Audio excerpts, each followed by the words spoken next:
Krishti u ngjall. Të nderuar miq, të dashur vëllezër dhe motra më Krishtin, ja ku jemi përsëri në takimin ton të përjavshëm Besimi Krishterë Ortodoks. E diela që vjen, që është e diela mbas Shën Thomajt, që e festuam të dielën që shkoi, është e diela që kushtohet disa personave ose personazheve të cilët ishin dëshmimtar në kryqëzimin, vdekjen, varrimin dhe ngjalljen e Krishtit. Pra, ne kujtojmë këtë të dielë gratë mirapruse, Maria Magdalenën, Maria nëna e Jakovit, Solomea, Marta, Maria, Joana dhe disa gra mirapruse, të cilat ishin ato që qëndruan në këmbët e kryqit bashkë me Marin, nënën e Zotit, dhe qëndruan deri në fund panë zbritjen nga kryqi që u bë Krishtit nga Nikodemi dhe Josifi nga Arimathea, varrimin e tij, por ishin dhe të parat që shkuan herët në mëngjes dhe morën lajmin nga angjëlli që Krishti u ngjall dhe nuk është më në varr.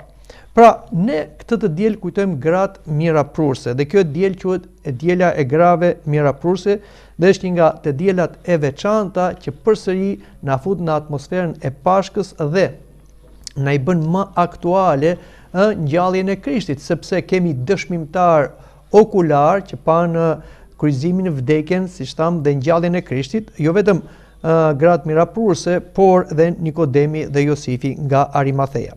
Për atë çfarë do të flasim sot është për gratë mirapruse, të cilat u bën apostulle përpara apostujve, sepse ishin ato të parat që mësuan nga angjëlli lajmin e ngjalljes dhe ishin ato që u dërguan nga vetë Krishti që të ungjillizonin ose t'i tregonin apostujve se Krishti u ngjall.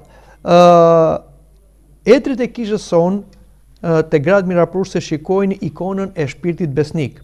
Pra, dashuria që treguan këto gratë mirapruse për mësuesin, për Zotin Krisht, është më e fortë se frika.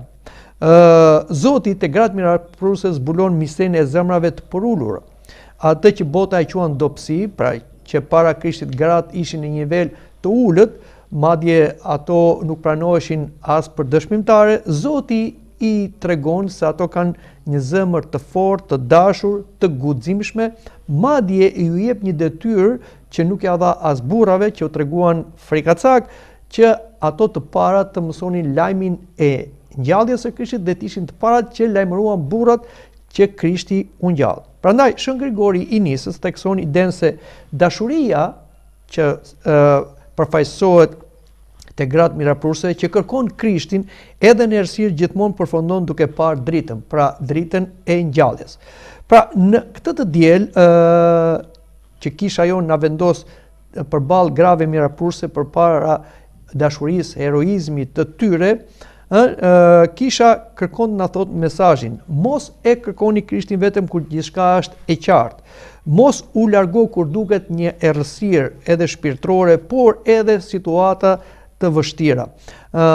Shko me besim dhe kur nuk ke një përgjigje, sepse Zoti u zbulohet atyre që kërkojnë me zemër, ashtu si u zbulua edhe grave mirapruse. Po le të flasim edhe për një tjetër element. Gratë mirapruse shkuan herët në mëngjes duke marrë me vete miro. Çfarë është miro ose mira? Është një vaj aromatik që përdorej në dhjetën e vjetër, përdorej për të treguar ata që Perëndia kishte zgjedhur si mbretër dhe profet, dhe mira e shenjtë ose krezma i tregonte ata Krishtër. Krishtër me këtë vogël që janë ikona e Krishtit të madh, e Mesias, e atij që është përfaqësues i Perëndisë tek populli Izraelit, por dhe gjithë njerëzimi. Kështu që gratë mirapruse përdorën miron, e cila ishte dhe një vaj aromatik, si tham, që lyeshin dhe trupat e të vdekurve, por lyeshin trupat e të pasurve, sepse të varfrit nuk kishin mundësi të përdornin këtë vaj aromatik që ishte shumë i shtrenjtë. Dhe këto gra mirapruse herët në mëngjes të dielën morën përsëri mira, pra e kishin blerë me kursimet e tyre dhe shkuan herët në mëngjes për të vazhduar shërbesën e varrimit të trupit të mësuesit të Isu Krishtit, sepse dim që varrimi i Krishtit u bë me nxitim të premten në të perënduar të diellit, sepse mbas të premtes hynte shtuna dhe të shtunën judej nuk punonin, kështu që Nikodemi dhe Josifi nga Arimathea, mbasi e lyen me mira trupin e Krishtit dhe e mbuluan me qefin, e futën në një varr që ishte aty pranë vendit ku kryqëzua, pra në kodrën e Golgothas, dhe e mbulosën me gurin. Kështu që të shtunën pushuan dhe gratë miraprurse sapo shikonin agimin e ditës së diel, ato nxituan të gjitha në korë së bashku për të shkuar dhe për të vazhduar shërbesën e varrimit, për ta lyer përsëri me mira trupin e mësuesit.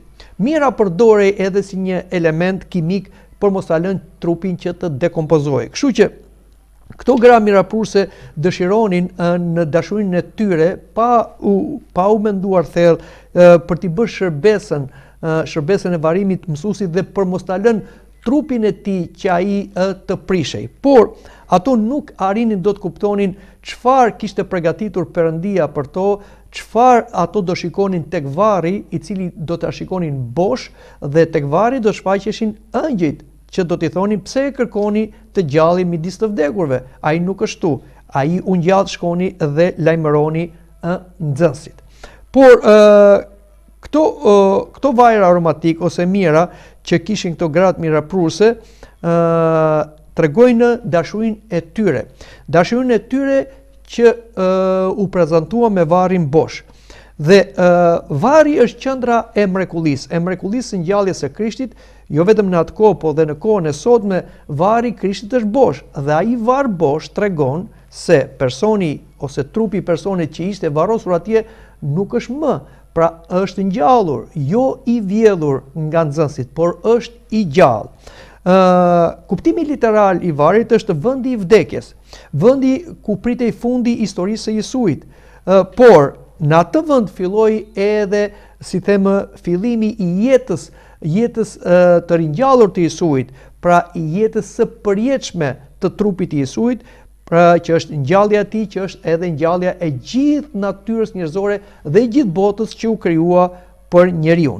Pra, tek varri bosh fillon hapja e njerëzimit drejt përjetësisë. Varri nuk është më fundi, por është dera për të hyrë tek përjetësia. Shonja Gojarti thot këtë: varri nuk e mbajti atë që është jeta vet.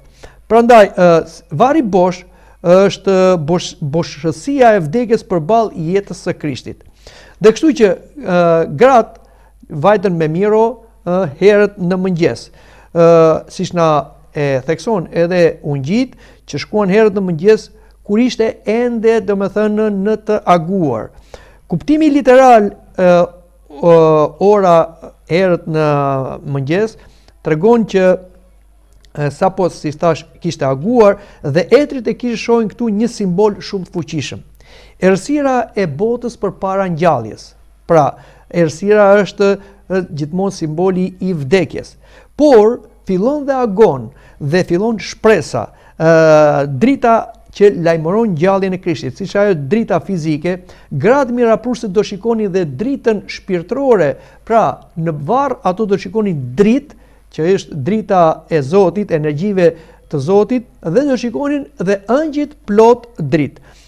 Pra, Shën Isak Siriani e përshkruan këtë gjendje si: shpirti që kërkon Zotin, edhe ku nuk e sheh ende dritën, por e ndjen ardhin e saj. Prandaj, është një traditë që neve të krishterë ortodoksë, siç është dhe tradita murgjerore, që e fillojmë lutjen për t'u bashkuar me Zotin e ngjallur herët në mëngjes, para aguar, pa nisur zogjt këngën e tyre, murgjit fillojnë këngën e tyre, lutjen e tyre tek Perëndia. Kjo është një traditë që nuk është vetëm murgjërore, por është dhe një traditë e të gjithë krishterëve. Prandaj edhe ne duhet ta praktikojmë që herët në mëngjes duhet të ngrihemi për t'i dhënë lavdërimin dhe lutjen tonë, përshëndetjen tonë Perëndis, Zotit tonë Isu Krisht, të ngjallur prej së vdekursh. Pra, le t'i përmbledhim.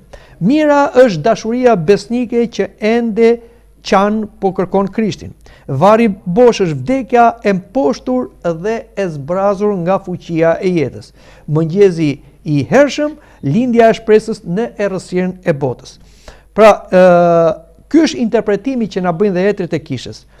Në ungjit, kur gratë mbërritën te varri i Krishtit, ato gjetën një ëngjëll dhe në një ungjit tjetër kemi 2 ëngjëj. Janë 2 kryeëngjëjt më të spikatur në historinë e shpëtimit të njerëzimit, kryeëngjëlli Mikael dhe kryeëngjëlli Gabriel. Të dy këta kryeëngjëjt janë spikatur dhe në dhjetën e vjetër, por ata ishin dëshmimtar të ngjalljes së Krishtit dhe në dhjetën e re ku fillon me Krishtin. Edhe këta 2 ëngjëj, pra që ishin njëri në një krah dhe tjetri në krahun tjetër të varrit ku ishte shtrir trupi i Jesuit, këta ishin që lajmëruan ngjalljen e Krishtit. Ëngjëlli është një lajmëtar i Zotit, është dëshmimtar i ngjalljes së Krishtit. Nuk është autor i ngjalljes, sepse ëngjëllit nuk e ngjallën Krishtin, Krishti u ngjall vet ose me anë të Shpirtit Shenjtë, por ëngjëjt si shërbëtor të Perëndis janë ata që shpallën ngjalljen e Krishtit. Dhe kemi dhe gurin që u rrokullis. Ne dimë që guri ishte si një portë për varrin ku ishte varrosur trupi i Jesuit. Trupi i Jesuit u varros në një shkëmb, në një guvë që ishte e gdhëndur në shkëmbra dhe ishte vulosur me një gur si një gur mulliri.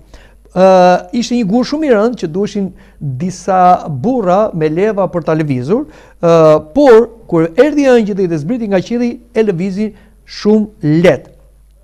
Dhe kuptimi literal është guri është pengesa fizike që e mbyllte varrin. Por sipas etrave shikojmë që ka një kuptim tjetër. Guri është pengesa e vdekjes. Ëngjëlli mbi gur është fitoria e qiellit mbi vdekjen. Vdekja nuk është më muri përfundimtar, por është një pengesë e mposhtur nga Krishti. Dhe kemi dhe ëngjëllin që del i shfaqur me dritë, i shkëlqyer. Ungjilli e përshkruan ëngjëllin si të ndryshëm si një rufe.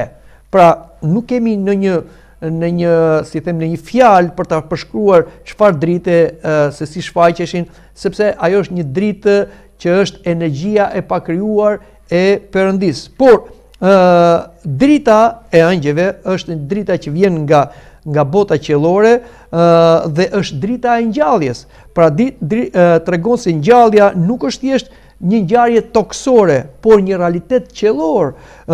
Frika për gratë, sepse njeriu përballet pra me një fenomen binatyror. Gratë kur u mësuan lajmin e ngjalljes së Krishtit, patjetër u friksuan, sepse nuk bëhet fjalë tu për një diçka, një fenomen natyror, por ngjallja, siç edhe e kemi diskutuar, por edhe neve e besojmë, është një fenomen hynor, pra ndërhyn Perëndia në natyrën e vdekur të njeriut dhe ngjall. Edhe personi i parë që e mundi vdekjen në veten e vet është Krishti, se është edhe Zot, është edhe njeri. Dhe në Krishtin ne do ta mundim vdekjen përfundimisht, si atë vdekje shpirtërore, por dhe vdekjen trupore, dhe këtu flasim për ardhjen e dytë të Krishtit. Prandaj, etrit thonë, kur qielli hapet, njeriu përjeton një dridhje shpirtërore, pra një lloj frike, sepse shikojmë gjëra që janë për te racionale, mbi natyrore, sepse njeriu hyn në misterin e Zotit, në misterin e jetës së përjetshme. Fjala e ëngjëllit. Ëngjëlli ju thot, mos keni frikë, ju thot grave mirapruse, ai nuk është këtu, pra Krishti po u ngjall. Këtu ka 2 pjesë shumë të forta. E para, ëngjëlli thot mos keni frikë grave, është gjithmonë fjala e Zotit në momentet ku ai shfaqet. Pra, largon atë frikën që ka njeriu për botën e mistershme, atë të mbinatyrshme. Dhe Zoti nuk vjen për të friksuar, pavarësisht se ai është i gjithë pushtetshëm, por për ta shliruar njeriu nga frika që është për shkak të kufizimeve që ka natyra njerëzore, por edhe për shkak të gjendjes mëkatare që ka njeriu përballë tërë shenjtërisë Perëndis. Shikoni se ëngjëlli ju thot grave, ai nuk është tu, pra varri është bosh. Krishti nuk është i kufizuar nga vendi apo nga vdekja. Duhet dim se Krishti u ngjall për së vdekush në fillim ose në mesnat, në fillim të ditës së diel. Ai qëndroi 33 orë në botën e të vdekurve, sa ishin dhe vitet e tij toksore, dhe kështu u ngjall në mesnat.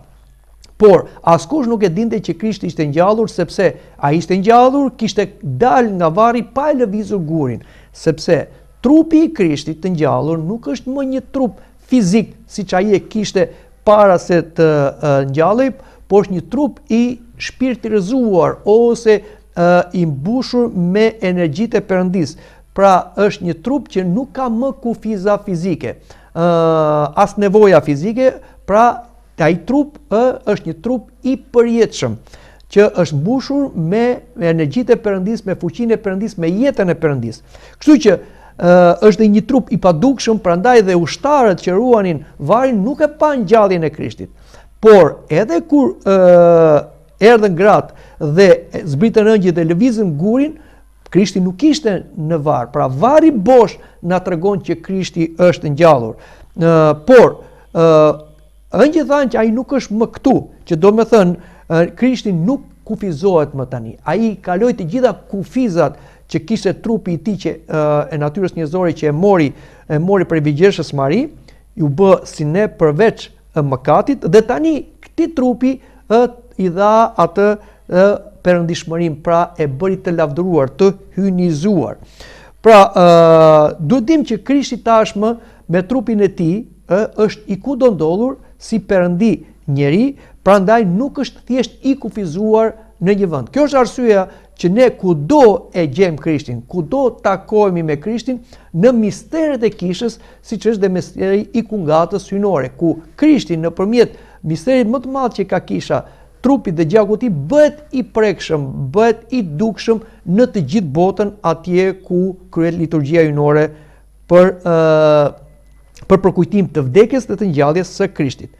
U ngjall, than angjëjt, nuk është vetëm kthim në jetë, është shpërthimi i jetës së re të pakorruptueshme. Pra nuk kemi si ngjallja që bëri Krishti tek Lazari, ose që bëri te djali i Vejushës, ose si bëri tek vajza tjetër që kishte ndruar jetë, por ngjallja e Krishtit është krejt ndryshe, sepse ngjallja e Krishtit fillon një jetë të re, pra të përjetshme, të transformuar të gjithë natyrës njerëzore. Dhe ëngjëjt janë si ur midis dy botëve, etrit dhe Shën Joan Gojarti dhe Shën Grigori Nisës tonë.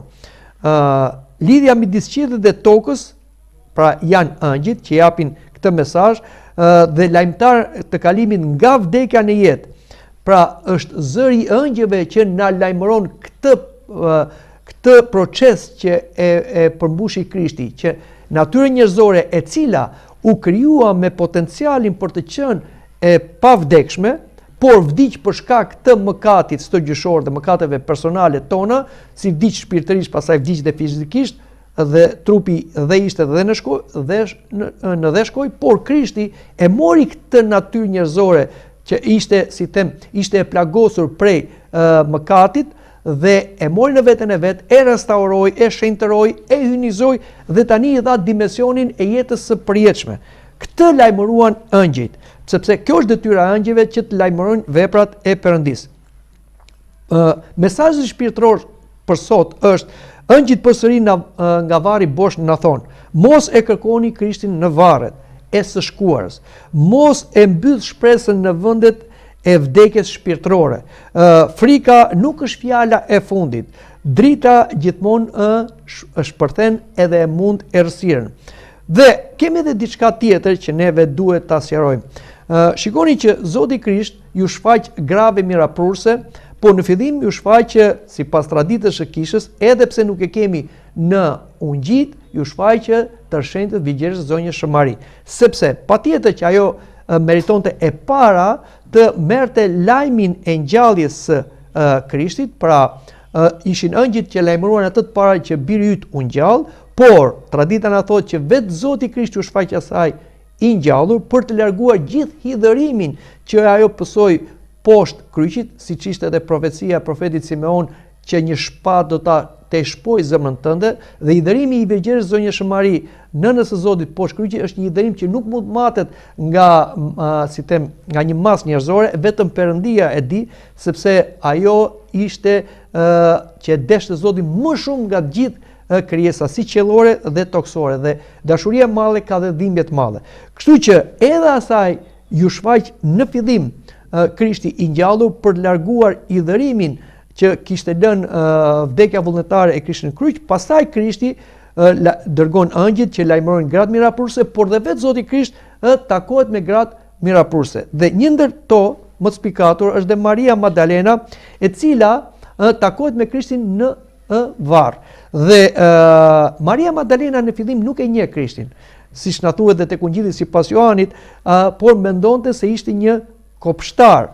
Por shikojmë që Krishti e thret në emër dhe i thot Mari. Atëre kur e thret në emër, dhe kjo ka një rëndësi shumë madhe, sepse Zoti na njeh në mënyrë personale, na thret në mënyrë personale, atëre e thot Rabuni, mësues, dhe kërkonte ta prekte. Por Krishti tha mos më prek, sepse ende nuk jam ngjitur tek imat. Kjo është një nga vargjet më të thella dhe më të keq kuptuara ndoshta të Ungjillit, por etrit e kishës sonë ortodokse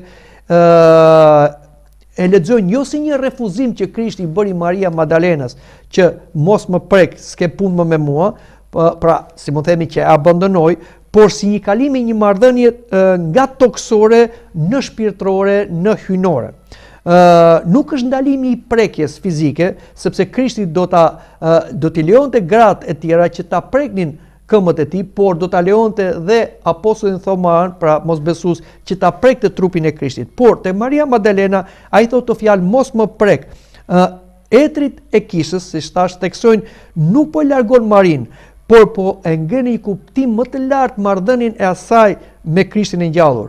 Para kryqit, Krishti njihet si një me trupin e tij, dhe ato kishin mundësi, ose ata, pra si burrat dhe gratë, ose kushdo kishte mundësi ta shikonte, ta prekte, por tashmë pas ngjalljes Krishti nuk njihet më sipas mishit, po sipas lavdis. Pra tham që mishi i tij, natyra e tij njerëzore ishte e lavdëruar, hynizuar.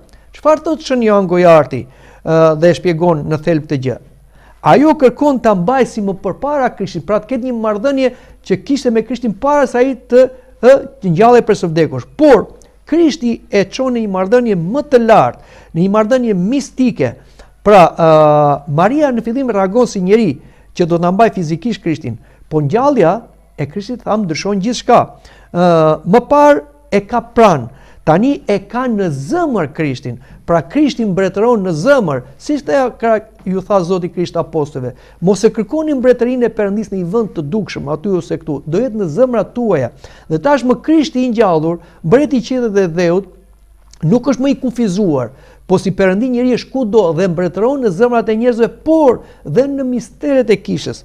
Dhe misteri më qendror ku neve takohemi me Krishtin e ngjallur është misteri i kungatës hynore, ku neve përkujtojmë vdekjen dhe ngjalljen e Krishtit. Këtu pra ne e takojmë Krishtin edhe fizikisht, edhe shpirtërisht, por mbi të gjitha ai është në zemrat tona. Ende nuk jam ngjitur tek Ati, i thot Zoti Krisht Maria Magdalenës. Kjo është një pjesë si një çelës i vargut për të na dhënë kuptimin patristik. Krishti është në fazën e ngjalljes, por ende nuk e ka përmbushur misterin, sepse përmbushja e misterit të ngjalljes së Krishtit do të ishte kur ai do të ngjitej në qiell bashkë me natyrën njerëzore të ngjallur, të lavdëruar, për ta ulur natyrën njerëzore në fronin e Atit.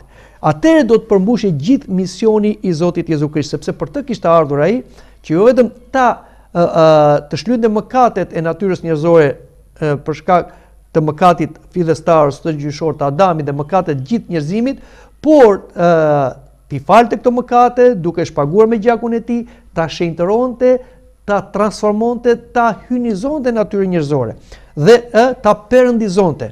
Prandaj Maria Magdalena është simboli i kishës. Etrit e shohin Marin si figurën e kishës që e kërkon Krishtin me dashuri, por duhet të mësojë që ta shikojë në një prani tjetër, në praninë mistike, në misteret e kishës. Këtu pra takohet Krishti. Kjo është arsyeja që ne japim rëndësi kaq të madhe kishërimit, sepse në kish takohet Krishti. Jo vetëm thjesht në anën emocionale ose thjesht edhe një besim, por duhet një takim. Dhe ky takim, siç bëri dhe Maria Magdalena me Krishtin, është në kish. Aty Krishti shfaqet i gjithi, siç u shfaq i ngjallur tek Maria Magdalena, shfaqet te ne sa herë që ne kryejmë misteret e kishës, por në mënyrë të veçantë e përsërisim gjithmonë kur ne kryejmë misterin e falënderimit hyjnor, ku buka dhe vera shndrohen në trupin dhe në gjakun e Krishtit. Pra, kjo është arsyeja pse Zoti nuk e la Maria Magdalenën që ta prekte, për na dhënë nëpërmjet asaj këtë mësim që tashmë me Krishtin do kemi një takim mistik. Dhe pas ngjalljes së Krishtit dhe takimit që i bëri Maria Magdalenës edhe ajo e njojti dhe i tha Rabuni, mësues, Zoti Krisht i thot Maria Magdalena, shko tek vëllezrit e mi dhe thuaj. Maria shkon me njëherë tek apostujt dhe i thot e pash Zotin. Dhe kjo është detyra që Zoti ju dha grave miraklose, sidomos dhe Maria Magdalenës. Prandaj quhet apostulle e apostujve. Etrit e këtyre e shpjegojnë kështu. Apostujt janë të dërguar të Krishtit. Fjala vet apostull do thotë i dërguar. Krishti është i dërguar i Atit, është apostulli i Atit bashkë me Shpirtin e Shenjtë. Dhe Krishti zgjodhi edhe 12 apostujt dhe 70-të, të cilët janë të dërguar të Krishtit si ambasador të Krishtit. Por Maria Magdalena, edhe pse grua, bëhet e dërguara e Krishtit tek të dërguarit, tek apostujt. Pra, në njërin shpirtëror kemi Krishtin, Marian dhe apostujt. Kjo është shumë e rëndësishme në interpretimin patristik. Lajmi i parë i ngjalljes nuk u dha fillim apostujve që ishin burrat, po ju dha një gruaje ose grave. Kjo tregon rendin e ri të hirit. Zoti nuk zgjedh nga statusi për të dhënë mesazhin e tij, por zgjedh nga dashuria. Pra, edhe pse burrat në traditën judaike, por dhe në rendin që ka krijuar Perëndia, kanë një detyrë primare, pra burri është kreu i gruas dhe gruaja është trupi i burrit. Burri është ai që është udhëheq në rendin shoqëror dhe gruaja duhet ta mbështetë, ta frymëzojë, por tek Zoti gjërat janë krejt ndryshe. Tashmë Zoti zgjedh zemrën, jo statusin, tham. Maria nuk është një udhëhese e apostujve, por është e para bashkë me gratë miraklose që në dashuri dhe në besnikrinë e saj ndaj mësuesit, ajo mori lajmin e ngjalljes. Pra, mori këtë shpërblim nga dashuria e Perëndisë për Maria Magdalena dhe për gratë miraklose që treguan dashuri për Krishtin që herët në mëngjes, pa patur frikë ose duke mundur frikën, ato bën atë që quhet veprimi i anarkisë, sepse shkuan kundër gjithë rregullave dhe ligjeve tek varri i Krishtit, që ishte dhe i ruajtur nga kustodia romake për t'i bërë shërbim trupit të mësuesit, trupit varrosur, dhe kjo tregonte dashuri. Dhe dashuria shpërblehet. Është virtuti i parë dhe që do mbetet, si thot apostulli Pavli, dhe 3 gjëra janë në botë: besa, shpresa dhe dashuria. Por mbi të gjitha është dashuria, sepse edhe besimi, edhe shpresa do i një ditë që nuk do ekzistojë më, sepse ne do ta shikojmë Zotin, do të përmbushin gjithë ato që Zoti na ka premtuar, por dashuria për Zotin do mbetet gjithmonë. Prandaj edhe Maria Magdalena dhe gratë miraklose u shpërblyet dashuria.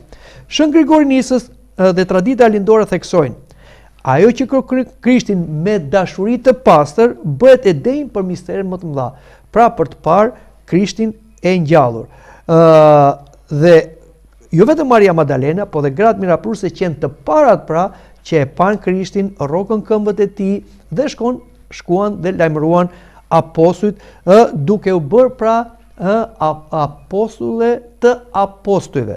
Dhe kjo është një detyrë që Zoti ja ka caktuar grave për të lajmëruar burrat e tyre, fëmijët e tyre, familjarët e tyre. Pra, në Krishtin gruaja fitoi përsëri atë barazi që kishte përpara se të binte në mëkat, e flasim për mëkatin e fillestar të gruas parë Eva, e cila nga egoizmi për të bërë, si them, e hyjnizuar përpara Adamit, e pavdekshme përpara Adamit, ajo pranoi ofertën e djallit dhe hëngri frutin e ndaluar dhe humbi barazinë me burrin dhe filloi ajo tirania ndaj gruas, ku si thot dhe Zoti, nga dëshirimi që do kesh për burrin, burri do të tiranizoj. Por në Krishtin gruaja fitoi përsëri vendin e saj, të barabartë me burrin. Madje ju dha dhe një nder i madh, duke filluar me Virgjëreshën Mari, e cila ishte ajo që shlevi ose në një farë mënyre ishte mjeti që u përdor nga Zoti për të shlyer mëkatin e Evës, sepse nga gruaja erdhi mëkati dhe vdekja, po nga gruaja erdhi përsëri shpëtimtari dhe jeta, sepse nga Virgjëresha Mari, pa farën e burrit, lindi Zoti Krisht, biri i Zotit bërë bir njeriu. Por edhe te gratë miraprurse, pra dërgohet ëngjit dhe pan Krishtin e ngjallur që ato të japim lajmin e ngjalljes. Këtu jepet dinjitet gruas. Pra vetëm në Krishtin dhe vetëm në kish gruaja ka dinjitetin, po ka dhe një shërbim shumë të madh, lajmëtare e ngjalljes së Krishtit. Kjo është shumë e rëndësishme, të dashura motra, gra dhe nëna të krishtera. Pra keni një pozicion të jashtëzakonshëm nga Zoti që si gratë miraprurse të jepni lajmin e ngjalljes së Krishtit. Aty duke filluar në familjen tuaj, në rrethin tuaj shoqëror. Dhe kjo është arsyeja që edhe gratë në kish ka një rol të rëndësishëm. Gjithmonë kisha i ka dhënë rëndësi grave, por asnjëherë duke kaluar kufit dhe limitet, sepse janë disa detyra që Zoti ja ka caktuar burrave dhe disa detyra që ja kanë caktuar grave. Edhe pse gratë miraprurse ishin apostulle të apostujve, ato nuk mund të bënin dhe nuk mund të merrin detyrat priftërore që kishin apostujt. Apostujt ishin caktuar nga Zoti që të lajmëronin botën, por edhe të kryejnë misteret e kishës, siç është dhe misteri i falënderimit hyjnor dhe të bekonit dhe shenjtëronin. Këtë nuk ja kishte dhënë gruas. Dhe asnjë grua duke pasur në fillim dhe në qendër grua më të bekuar në gjithë botës, që është Virgjëresha Zonja Shëmari, nuk u bë priftëresh dhe nuk është bërë priftëresh në gradën klerikale, mund arrit deri në diakonesh, shërbëtore e priftit, por kur priftëresh, siç shohim dhe sot në disa kisha heterodokse ose eretike. Kjo është tekalimi i funksioneve që Zoti i ka dhënë gruas, por siç te Maria Magdalena dhe te gratë miraprurse, gruaja ka një detyrë, ka detyrën e lajmërimit, e katekizimit. Prandaj edhe fëmijët janë ata që katekizojnë në fillim prej nënave tyre. Ashtu si nëna e mban fëmijën në bark, dhe aty fillon katekizimi, mësimi i fëmijës. Pra nëna lutet edhe embrioni që është brenda placentës nënën fillon edhe ai e ndjenjën e Perëndis. Nëna bën një jetë kishtare, misterore dhe bekohet edhe fruti i saj, dhe aq më tepër kur lind, aq më tepër kur rritet, nëna qëndron pranë fëmijës, edukon me frymën e Zotit. Pra ato djepe që tundin nënat, ato djepe nesër mund bëhen si them katedrat ku mund të jenë bitë e tyre që të drejtojnë kishën, por të drejtojnë dhe shoqërinë. Kështu që shikoni sa rol të madh ka gruaja dhe aq më shumë nëna. Prandaj kjo është dhe përgjegjësia që ka edhe një grua që bëhet nën. Zoti në qiell do t'i kërkoj çdo nënë, çfarë bëre me fëmijët e mi që unë t'i dërgova ty, sepse çdo njeri prej nesh është fëmijë i Zotit, por ne si prindër, si burrë dhe grua jemi thjesht menaxher. Atëre, në qoftë se nënat i kanë edukuar fëmijët me frymën dhe kanë shenjtëruar fëmijët e tyre me anë të misterëve të kishës dhe shembullit të tyre, patjetër që ato do gëzojnë parajsën duke u gëzuar bashkë me fëmijët e tyre. Por në qoftë se një grua që është bërë nën ka dështuar në mësimin, edukimin e fëmijëve të saj dhe nuk ka sjell lajmin e mirë të ngjalljes së Krishtit në shtëpi, te burri i saj, te fëmijët e saj, te familja e saj, po ka sjell lajmin e keq, lajmin që solli edhe Eva duke dëgjuar djallin dhe mashtroi dhe burrin dhe i solli të keqe vetes, burrit, fëmijëve të saj dhe tragjedi gjithë natyrës njerëzore. Kështu edhe këto gra fatkeqësisht veprojnë dhe do dënohen, sepse jo vetëm do shikojnë veten e tyre të humbur nga drejtësia hyjnore, por do shikojnë dhe fëmijët e tyre të humbur, dhe kjo do jetë dhimbje e jashtëzakonshme, e pangushëllueshme në ferr, duke parë për që për fajin e tyre fëmijët e tyre janë në ferr. Kështu pra, të gjithë gratë miraprurse duhet të jenë shembull frymëzimi për gjitha gratë. Prandaj dita që gratë ortodokse duhet të kujtojnë, si them, ditën e grave, nuk është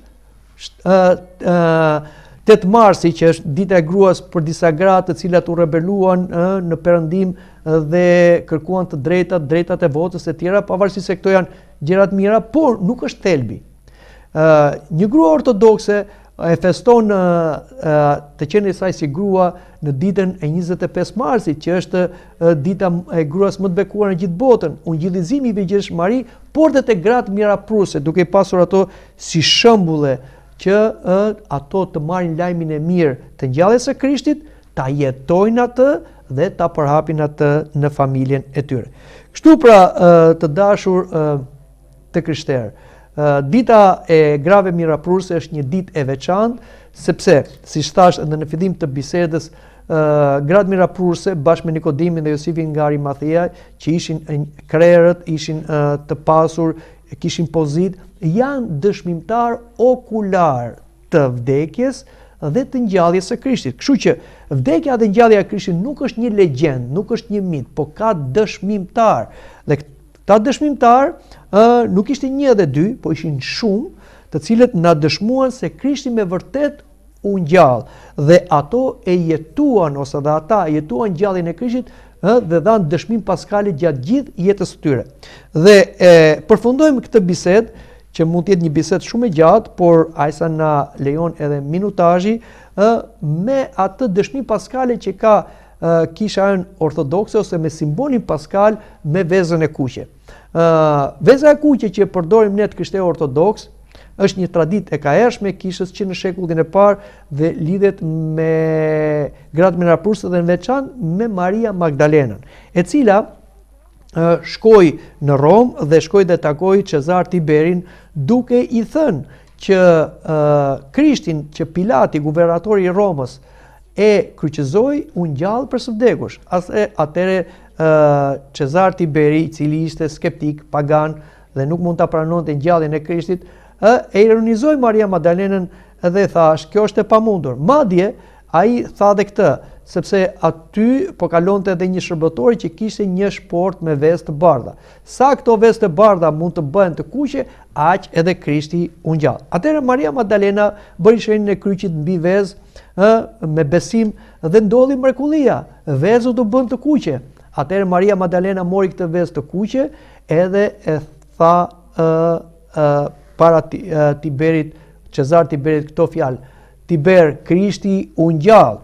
Kjo është tradita e vezëve të kuqe që ne kemi në kishën tonë ortodokse, dhe vezët e kuqe ne i konsumojmë, jo thjesht vetëm për ushqim, por një simbol paskal, jo vetëm ditën e Pashkës, por përgjatë 40 ditëve ne kemi traditë që afrojmë tek të tjerët një vezë të kuqe simbol paskal, sepse edhe për 40 ditë ne dhe themi përshëndetin Krishti u ngjall, vërtet u ngjall, sepse për 40 ditë Krishti qëndroi i gjallë dhe shfaqi her pas here tek apostujt para se të ngjitej në qiell. Kështu pra, le ta mbyllim edhe me këtë traditë që kemi ne të krishterë ortodoks, dhe le t'i ruajmë traditat të pa infektuara, prandaj asnjëherë nuk duhet t'i ndryshojmë këto, t'i dim përmbajtjen e këtyre traditave, thelbin e këtyre traditave, dhe siç e kemi thënë dhe theksojmë, vezët e Pashkës janë të kuqe, sepse simbolizojnë vdekjen e Krishtit, gjakun e Krishtit në kryq dhe